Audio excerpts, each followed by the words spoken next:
যে আগে পূর্ববর্তী যে সরকার ছিল সেই সময় 15 বছরের গাড়ি কেএনডিএ এলাকায় 15 বছরের ওপরে যত বাণিজ্যিক গাড়ি আছে সেগুলোকে স্ক্র্যাপ করে ফেলতে হবে। এটা একটা সরকারি সিদ্ধান্ত ছিল।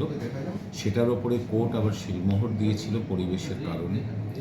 কিন্তু আমরা বর্তমানে যেটা বুঝেছি যে 15 বছর বয়স হলেই গাড়িকে স্ক্র্যাপ করা ফেলা এটা খুব বাস্তবসম্মত নয়। কারণ কেউ যদি গাড়িটাকে যত্নে রাখে তাহলে সে 15 বছর পরে কেন ভাঙবে? দ্বিতীয় হচ্ছে এখন নতুন ভেরিয়েন্টের গাড়ি চলে এসেছে। এখন আমরা BS6 স্টেজে রয়েছি। কারণ আধুনিক যন্ত্রপাতি পলিউশন কম ছড়ায়। ফলে এইসব কারণ তো রয়েছেই 15 বছরের উপরে গাড়ি স্ক্র্যাপ করার বিপক্ষে।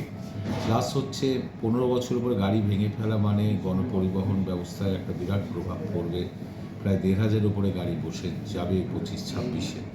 আমরা এর জন্য আমাদের মুখ্যমন্ত্রীও বলেছিলেন যে গাড়ির বয়সেটা যদি বাড়ানো যায় কিংবা তার গাড়ির বয়স তার স্বাস্থ্য পরীক্ষার উপরে নির্ধারণ হওয়া উচিত।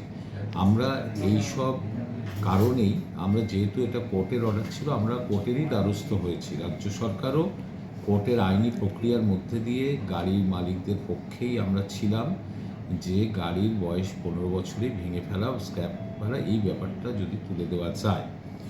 তো আমাদের হাইকোর্ট অনেকটাই পজিটিভ মতামত দিয়েছে, আমাদের নির্দেশ দিয়েছে।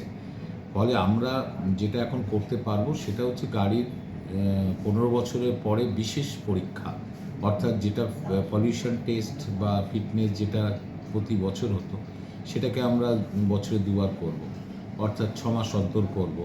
ফলে আমরা দেখব টেস্ট করে করে গাড়িগুলোর প্রকৃত সুস্থ আছে কিনা। যেগুলো সুস্থ থাকবে না, পলিউশন ছড়াবে, আমরা সেগুলোকে স্ক্র্যাপিংয়ে দিতে পারব। ফলে এখন সেটা অনেকটা স্বস্তি পাওয়া গেছে এই কারণে যে প্রচুর গাড়ির বসে যেত সেগুলো থাকবে, মানুষ যাত্রী পরিবহনের সার্ভিসটা পাবে। দেখুন, এটা পলিউশন সংক্রান্ত বিষয়, পলিউশন টেস্ট, অর্থাৎ সে পলিউশন ছড়াচ্ছে কিনা এই পরীক্ষাটা আমরা 2 বার করে অবশ্যই করব। আর এই গাড়িগুলোর CF টেস্টটাও স্পেসিফিকভাবে করা হবে যেহেতু তার বয়সটা অনেকটা হয়ে গেছে। ফলে এই করে গাড়ি যেগুলো সুস্থ থাকবে সেগুলো আরও চালানোর সুযোগটা পাবে, মানুষ পরিবহনের যে পরিষেবা সেটা পেতে থাকবে। একটা যে আশঙ্কা দেখা দিচ্ছিল যে অনেকটা গাড়ি বসে অনেকটা বসে গেলে অনেকটা ইয়ে হতো, কারণ পেট্রোল ডিজেলের দাম যেভাবে বেড়েছে তাতে গাড়ি চালানোর যে পার কিলোমিটার কস্ট সেটা প্রচুর বেড়ে গেছে। এই অবস্থার মধ্যে দাঁড়িয়ে তাদেরও গাড়ি পরিবহন ব্যবসা, যাত্রী পরিবহন ব্যবসায় তারা অনেকটা কষ্টের মধ্যেই ছিল। এটা অনেকটা সাহায্য করবে। একটা সরকারকে তো সার্বিক দিক বিবেচনা করে চলতে হয়। তো পরিবেশের একটা মামলা, কোর্ট একটা ভার্ডিক্ট দিয়েছিল। এবার সরকারকে পরিবেশ ভাবতে হচ্ছে, মানুষের রুটি রোজগার ভাবতে হচ্ছে, যাত্রী পরিবহনে সুবিধা অসুবিধার কথা ভাবতে হচ্ছে। এবং সরকার এইসব বিবেচনা করে কোর্টেরই আইনি প্রক্রিয়ার মধ্যে দিয়েই সরকার এগিয়েছে। বাংলা খবর, আপনার রাজনীতি, আপনার আওয়াজ।